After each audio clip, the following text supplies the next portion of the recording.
Hey, this is Casey, and today I want to talk to you about your author bio and let you know that gone are the days where you could write kind of that stilted third person professional sounding bio that makes it sound like you're up on a mountain speaking down to your readers. Today, you have to replace that with what I like to call a new school bio. And a new school bio is written in the first person. It's more of a direct message to your readers. And it is intended to encourage your readers to interact with you and get to know you better.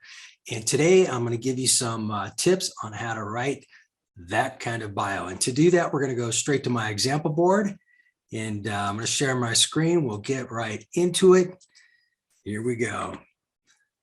So we're calling this video first person bios that grab and engage your readers. And in my upcoming program, Bestseller Book Marketing Copy, I've got a whole module on how to build out a real dynamic first person author bio, and you'll be able to get a lot more details from my program. But today I'm going to give you some really good fundamentals that I think will really get you off to a rocking start. So what's out? What's out are stilted and boring third-person author bio pages. I'm going to give you an example of that. And so I don't want to pick on somebody, so I'm going to use my own bio. But typically on author pages, we see these third-person kind of professional bios like this one.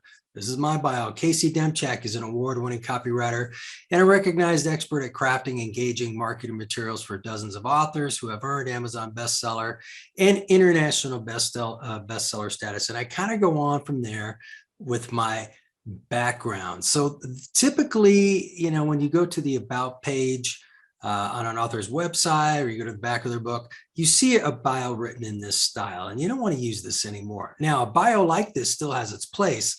For example, I was on a podcast last week with an author consultant, and they read this bio to kind of introduce me to their audience. So by them reading it, that third person style works just fine. So you still have a place. If you've got a bio like this written, don't throw it away because it'll still come in handy. But for your book and for your website, you want to engage with your readers more.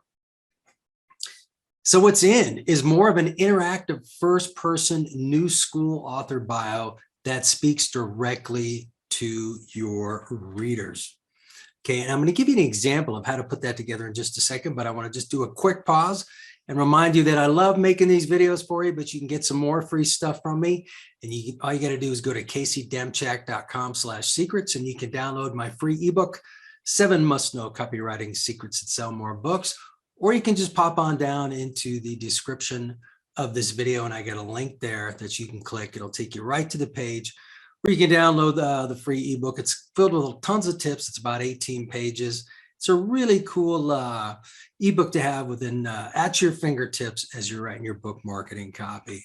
But now let's get into an example of a new school bio. And I'm going to just give you a snap. This isn't a complete example, but it's a nice little snapshot. This is by an author I worked with named Doyle Glass. Really cool guy. He's an historian, and he writes, he's actually an artist too. He's a sculptor and an author and a historian, and he's written some good books about famous battles in American war history. So, instead of just a headline that says about Doyle Glass, we have more of a revealing type headline. His is, I tell war stories and my story too. And then he has a little subhead below that is a little more revealing about himself. For me, history has always been more exciting than fiction. So he's got a little pull quote from himself. Then when he gets into his bio, instead of that stilted third person bio, he comes across in a very conversational way, and he tells his story to his readers and to his audience.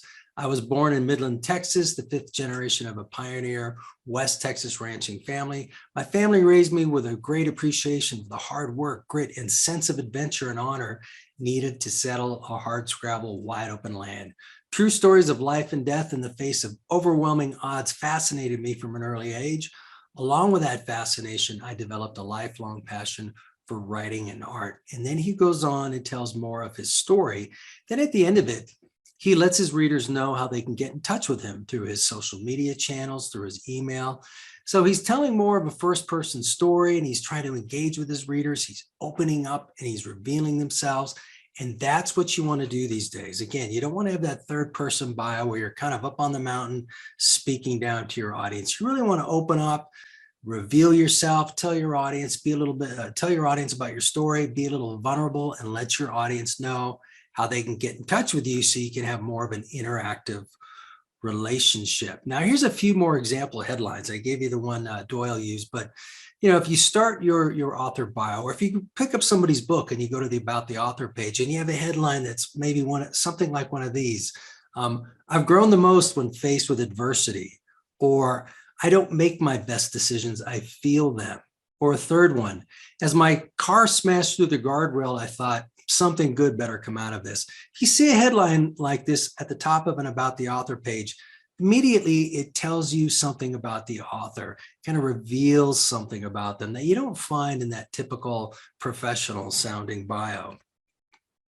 So again, your author about page, you want it to go in that first person mode. You want it to be a personal message to your readers that is intended to create engagement with them. You want to connect with your readers and let them know how they can engage with you. So when you're writing your third person bios, like the one example I gave you with Doyle Glass, he's kind of, he's telling his story. So that's one option. You can tell your story, the good points, the bad points, the high points, the low points, be a little vulnerable, come across as a real person and really reveal yourself. Or you can write a letter to your readers. Maybe, you want to let your readers know how much you appreciate them. Or, if you've written a self-development book, maybe you want to write a bio where you really reveal what makes you tick, okay? And no matter how you write your bio, if you've got some cool credentials, you can just weave them in a conversational style. If you've written a travel book and you've traveled to 75 different countries, you're not boasting. You can just kind of write that in a down-to-earth way. Or if you've got some academic credentials or something like that, just kind of weave them into your copy. Okay, and as you're writing your story, as you're writing your bio, just kind of think, hey, I want to take my readers on a little bit of a journey so they get to know me better. So, with these ideas, maybe you can pick one of these, or you can kind of weave a couple of them together.